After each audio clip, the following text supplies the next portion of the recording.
Okay, so boom, y'all already know what time it is. You're now tuned in with your guy, Big Joe and Lil Joe. And I know it's been a while, but look, we've been working on something.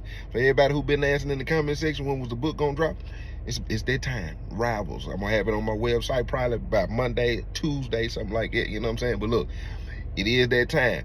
And I got Pops on here right now. Before he say something, we were just having a conversation, just discussing the book and discussing, you know what I'm saying, certain things about the life and how the game go. And he just said something. I was like, man, I really want to record this so they can hear this conversation, because it has something to do with how the book, what's going on in the book. Pops, you want to say something real quick? Yeah, what's up with y'all out there? How y'all doing? And yeah, it's been a long time. I know some of y'all been asking for us to get back to it. We back to it, right? With this book is coming out, and I'm just ready to talk about this, man. And let everybody know this book is gonna be something that I don't think it's anything out there like it. I don't think it's anything like it, man. You know what I mean? So let's get to it, man. Let's get to it. We were just talking about how, you know, things get passed down generation after generation after generation. It's got something to do with the life and got something to do with the game. And you just said, it was something you said that I disagree with a little bit. When you said everybody know right from wrong. And the reason come on. I disagree with that to a certain extent, because the way I was brought up, the things I was around, the lifestyle that I'm familiar with, that's all I knew. And even when somebody's telling me what's right, that was wrong. That was wrong to me. Like I was that locked in. Like, you're telling me, nah, you could do better, it's A, B, and C, and I'm saying this is all I know. So what you saying to me is completely wrong. What I'm doing is right. And it wasn't no. Go ahead. I got you on that. I understand. But when you locked in, like Chris Senior, Chris Jr. in the book, and like what you just said, you were locked in. So anything that somebody was telling you, you perceive that to be wrong, right? But this is what I mean when I say that. Let me get to it like this, right? When you're an infant, when you're young, I'm talking about baby, where you're not committed to no lifestyle, you're not understanding this, you're not understanding that. You have situations to where your parents, even if your parents are in the streets, right? Your parents are trying to mold you in a way to where, unless you come up in a straight family of wolves, your parents are trying to mold you in a way where, don't do this. You feel what I'm saying? Don't do that. Are you telling me that when you were raised as a child, I'm talking about totally still dependent on your mama? You feel what I'm saying? Are you telling me that it was things that she did that you didn't understand what she had to, when she was trying to instill discipline in you? Are you telling me that you don't understand that, or you don't remember that? You feel me? Because when you say that, I can remember everything. Discipline doesn't, just because in my opinion, just because a parent is trying to discipline you, is it what holds more effect is what you see and what you're around. So even then, when you telling me, no, don't do this, the lifestyle doesn't say that. You telling me not to be a drug dealer, you're dating a drug dealer. To me, that is the correct way. I got you. So even in trying to instill, that's like a parent who riding down the street listening to nothing but rap music and a bunch of cussing, talking about twerking and this and that, and then your child start rapping it, or you smoke, and then you try to tell them, no, don't do it. No, what do you mean? How is it correct? How is it incorrect for me and correct for you? Like, it's wrong. Like, to me, that's what I know. So don't tell me I know, but don't tell me I know better, because evidently both of us don't know better. Okay, that's a good point. But here's where I diverge with you on that, right? Look, the bad example that you see don't dilute the fact that they told you to go this way. A lot of parents do what you just said. Do as I say, not as I do. A lot of parents do that, but that don't take away from the fact that you were at one time, whether you accepted it or not, or whether you had a good example or a bad example, that does not negate the fact that you were exposed.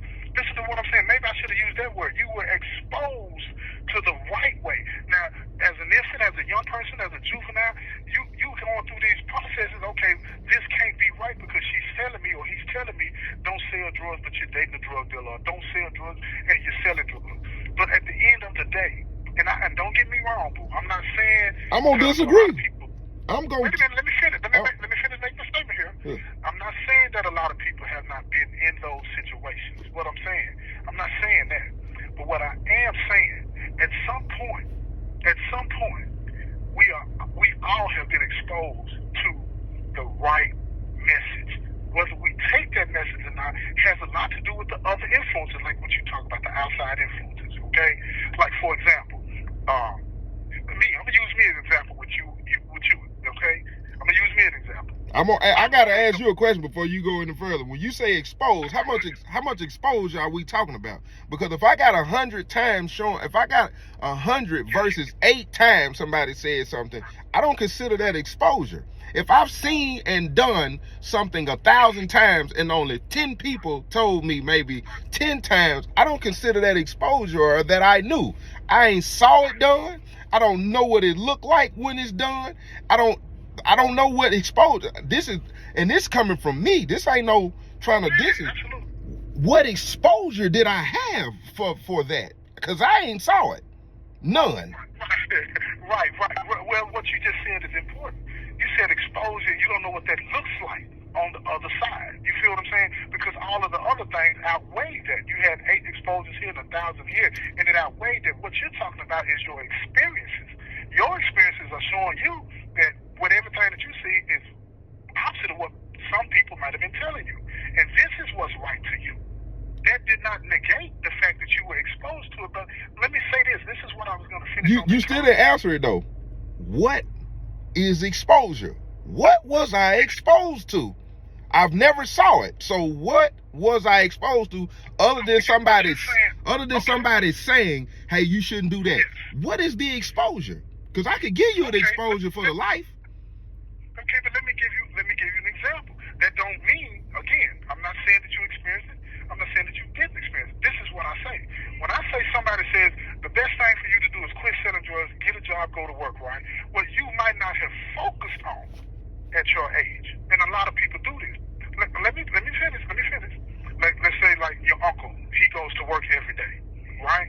You are exposed at that point. It might not be relevant to you. It might not make a lot of sense to you, but you had people around you that went to work. Did you or did you not? That's not no exposure. It is exposure. How do you define exposure then? Because exposure is being put in front of you. He ain't never took me to. Hold on. In my mind, when you say exposure, just because I know mama went up and went to work, that's not exposure to me. I don't know what that looks like when you go to work. I don't know punching in the clock. That's not exposure to me. I just seen you go. Drug dealing. I saw you cook. I saw you chop. I was exposed. You're telling me. Okay. Yeah. Okay. I get you on that. But again, at the end of the day, your experience in that may have been limited. You understand what I'm saying? So I agree with you somewhat on that. But at the end of the day, the type of exposure that most people experience, it may be as far as street people, it may be what you're talking about. Mm-hmm. That they didn't get the fullness of it so they could see versus this. You feel what I'm saying? For example, what you're experiencing now, you have been exposed to another way of life, and you see and you like it. On experience. So you get the fullness of it. On experience. You get the on experience. Right. On experience. Exactly. But again, when you're coming up, and this might be something that a lot of people overlook and they shouldn't. When you're raising someone, and they're living in an area where there's a lot of things going on, people might need to be a little bit more hands-on. But see, because a lot of people are not hands-on. Yeah, we're quick to say, don't sell drugs, but you made a good point. I don't see what that looks like on the other side of it. I don't. I have absolutely. Exactly. And then on top of that, if you want to go deeper into the exposure, because the only thing you have, Daddy, really, if we being honest, is I saw people go to work. That's all you got. I could give you, like I just said, I could say 100 times 8. With you saying that, I can now probably change that to say 100 times exposure of different things in the street to 1. And that was people going to work. And guess what? Other than majority of them people who went to work, that if we want to go deeper into the conversation of exposure of what I was around that could have made me go somewhere else, all them people was broke and struggled. Every one of them did something sideways on the side to take care of it. So that exposure is deterring anyway. So It is. I'm not arguing the point that it is. You understand? I'm not arguing the point, but that goes further for me to the point of the book. That's what I was finna get to. That's what I was finna get to. Yeah, go ahead, then I'll go. Cause in the book, we're showing basically the generations Chris of. Go ahead. I hate to jump on you, and I'm gonna say this too while I did do No, it. go ahead. Because I've had some people tell me, Joe, shut up sometime and let the other person talk. You don't say you're talking over. So I hate to do that, but I'm finna do it. No, you okay, good. but in the book with Chris Senior, he's more like what you experienced. You saying that you didn't have that type of exposure. So a lot of people, when you talk about Chris Senior, his mama was a gangster, his dad was a gangster. You feel me? Mm-hmm. He was born into that life. Mm-hmm. That's all he knew. That's all he knew. And as he got older, and his parents get killed and something, and I'm not going to tell y'all that because I want you to go read the book, but his mindset was shaped and formed kind of like what you were just saying that happened to you.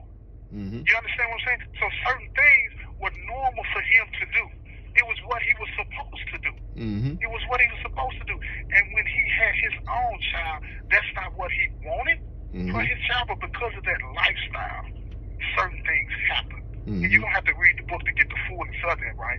But it was because of that lifestyle, because of that mindset. You understand? And I'm going to say this, and because of that lack of exposure, meaning by example, not just telling, showing. Because that's what you're talking about. It ain't about just telling somebody to do right. It's about showing them, taking them to work, letting them see what that's like. So you have something to counter that drug dealer or that person that's in the street. You understand what I'm saying? The people that we're talking about in this book, boo, didn't have that then. Right. They didn't have that. Period. And a lot of people, that's why I think the book is going to resonate with a lot of people. Because a lot of people experience that, and when you hear somebody say, kind of like what I said to you, you know what I'm saying, when we open up this episode, that everybody knows right from wrong, this is that exposure. You understand what I'm saying?